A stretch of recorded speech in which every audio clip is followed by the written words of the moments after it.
J-Mac and I joining you. You know, J-Mac, sometimes as a young broadcaster, you don't pay the respect that certain teams and players so richly deserve. And I'm watching OKC last night, and this is a very good, you follow the NBA draft. It's a very domestic draft. It is a very good draft. People are speculating there is 12 to 14 players in this draft that could be at some point an all-star.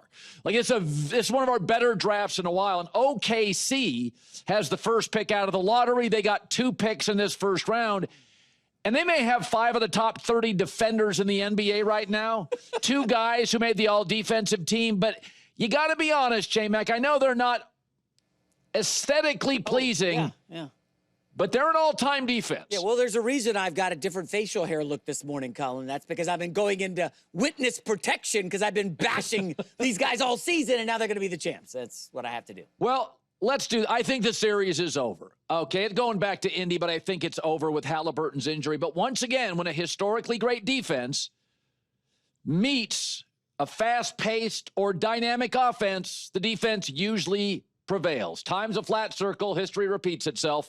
It could be the bad boy Pistons. Yep, they kept beating MJ.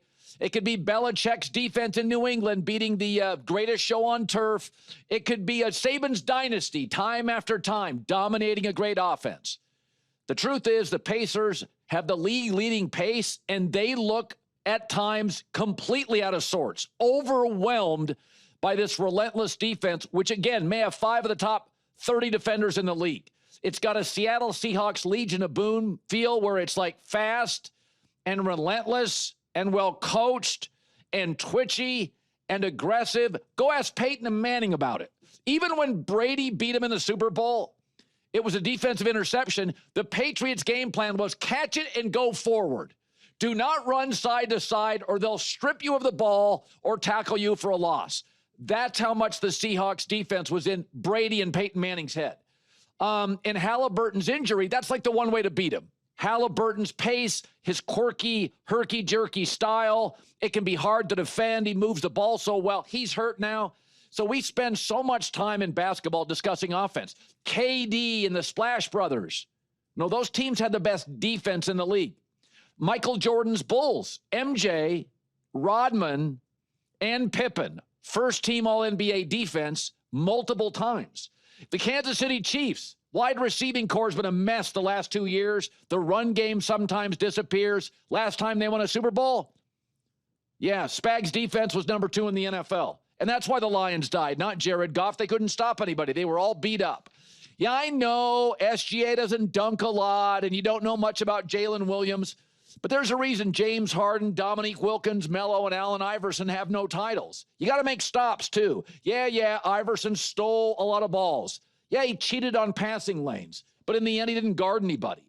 Oklahoma City's offense, especially on the road, can disappear at times. It can be a little hit and miss. It's very young. Young players don't play as well on the road. If SGA is not getting to the free throw line, then a lot of time, that Thunder offense on the road, it can have bad quarters. But here's what travels well. Defense. And the Indiana Pacers are 0-7 in the playoffs when they score under 110 points. Yep, that's the series. And without Haliburton, good luck. So defense is not just about steals. It's not just about blocks. It's like great defense is like 2-factor authentication. It's just tedious and aggravating, and it makes you work a little harder, and it really is annoying, and that's really the defense for Oklahoma City. The ball pressure on the perimeter, meaning if you do get past them, you're off balance. There's always a body on you, and then Holmgren is a great rim protector. So, like, he didn't have a great offensive series, but he can defend you on the wing at 7-2, or he can defend you at the basket. Even when you try to get putbacks off block shots, those can get blocked. Last night, I think OKC had 14 blocks. But it's not just about blocks and steals. It is the constant pressure. The minute you take it over half court, they make it constantly uncomfortable. And in the end, it's switchable, it's twitchy. Guys can guard you outside, all the way down the floor. They can block a shot at the rim, and SGA, their best offensive player, notices. We were very disruptive defensively. kind of had them on their heels, was pressuring, and we, because of that, had like, felt 3 or 4 steals in a row. And then we were able to get out and run, get easy baskets. But yeah, it always starts defensively for us.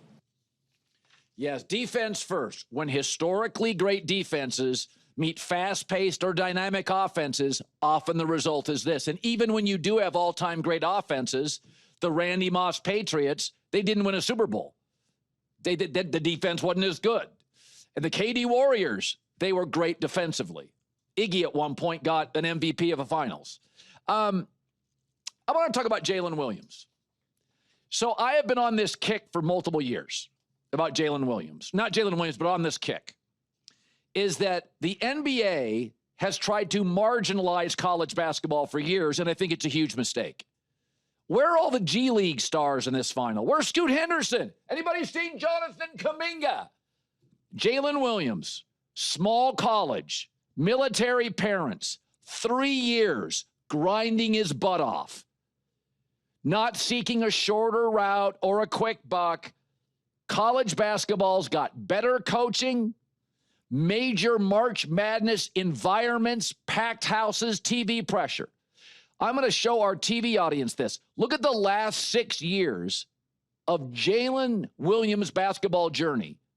Look at these numbers. Santa Clara, 7, then 11 points, then 18, then to the NBA, 14, 19, 21. No shortcuts. Gradual improvement.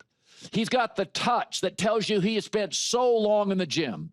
He can score in transition. He can hit a 3. He's got mid-range. But it's that beautiful touch around the basket with his enormous length.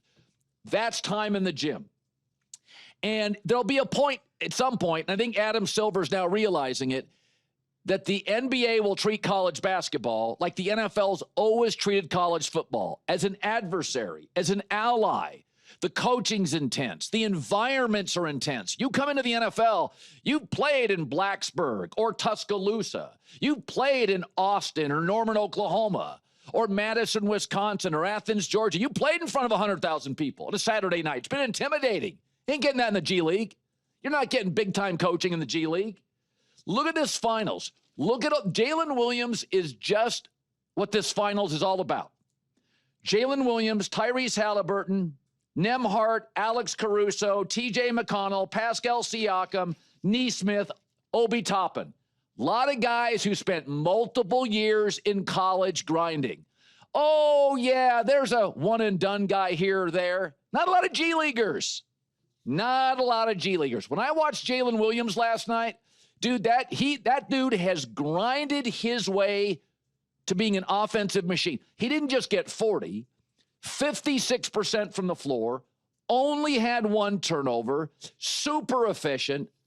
I mean, that is what it takes to be great. Halliburton was overlooked. Jalen Williams goes to Santa Clara. I'm not saying SGA shouldn't be a one-and-done or a Miles Turner. Some of these guys, you know, they're just like prodigies. But Oklahoma City may not be a riveting team, but I respect the hell out of them. The culture, the coaching, the grind. Listen, offense is fun. Defense is work. Oklahoma City plays defense like a hard-coached college team. And here's Jalen Williams, a 40 spot last night. Every time you play in the finals, it's the biggest game of your life. You know what I mean?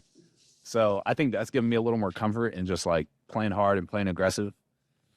I think I just understand the opportunity that we have, and I just try and play as hard as I can, and then whatever happens after that is where the chips fall. But I'd be lying if I said I could imagine doing what I did tonight, but I definitely could have seen myself here a long time ago. I just didn't think it would happen this fast, and I didn't think it would be with the group of guys that, you know, I truly am like grateful to be around. To play this level of defense, the Seahawks may have fallen apart later and pointed fingers. The Seahawks culture maybe didn't last forever. But generally, to be a great defensive team, it's teamwork, it's chemistry, it's coaching. You've got to all be tied together by a string. You have to believe in the same thing. That's why I criticize guys like Luka. I'm like, dude, it can't just be about getting buckets. You got to defend on the other end. or else it tears at the fabric, because defense is all about effort and work. Nobody's born a great defensive player. There are people that are born long and good genetics. They're long and they can be athletic and they've got, like, you know, the right hips to be a corner, you know, but defense, nobody comes out of the womb all NBA first team defense. That is effort. There have been great bigs who are defenders, small players who are great defenders. I mean, Alex Caruso, that is effort to be a defender like Alex Caruso. He's guarding guys 7 inches taller. That is effort. And Jalen Williams on both ends. I watch Oklahoma City, man. I respect that culture. Those are workers. Even SGA's game, he's not jumping over you. He's not dunking over you. That's just years in the gym. J-Mac, it is time you paid a little respect. Wow. To the Thunder. Wow. Colin, I got to say, bravo. That is a great take on Jalen Williams. I'm not going to lie, the audience couldn't see it, but when you said, I want to talk about Jalen Williams, I honestly rolled my eyes like, oh, what is he, the best number 2 in the league? Colin, that's a great take because you're spot on. This guy, when he came out of college, I remember he was drafted 12th overall, and there was a guy sitting there who just won MVP of the Final Four, Agbaji from Kansas. And I'm like, why are they taking this guy over Agbaji, who just won the MVP of the Final Four? And Oklahoma City saw something in him, and you're right. He stuck around in college, slow growth. Colin, that's a great take. I totally agree with you. And I wonder if you look at this draft coming up, are we going to see more guys instead of, hey, let's just grab a freshman? Is there a junior or senior who can help us win in the next, 2 years? Well, I think what you're seeing between Haliburton and Siakam and Jalen Williams and SGA, you know what I'm seeing? Maturity. These are really focused, mature teams. And it's impressive. I don't care what the TV ratings are. All I know is when I watch this final, I see committed athletes that are coachable, that work their butt off. I don't want to talk about Scott Foster. I want to talk about the defense and the pacing and the maturity and the effort.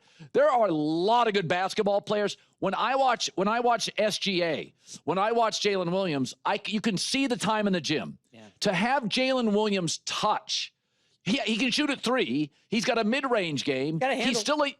He's got handles. He's got beautiful touch. Dude, you don't, again, that's in the gym. And it's funny. That is work. Because remember, the one and done guys, Ben Mathurin had one good showing. Otherwise, he's been kind of all over the place. And I'm not bashing Chet Holmgren. He was terrible last night. I think 4 for 15 shooting. Yes. Another one and done guy. And I'm not blasting them, but they don't have the maturity to consistently show up the way some of these other veterans have. Listen, that's one of your better takes this summer, Colin. Well done. Well, I really appreciate it. I didn't know we had a leaderboard on that, but I do appreciate it.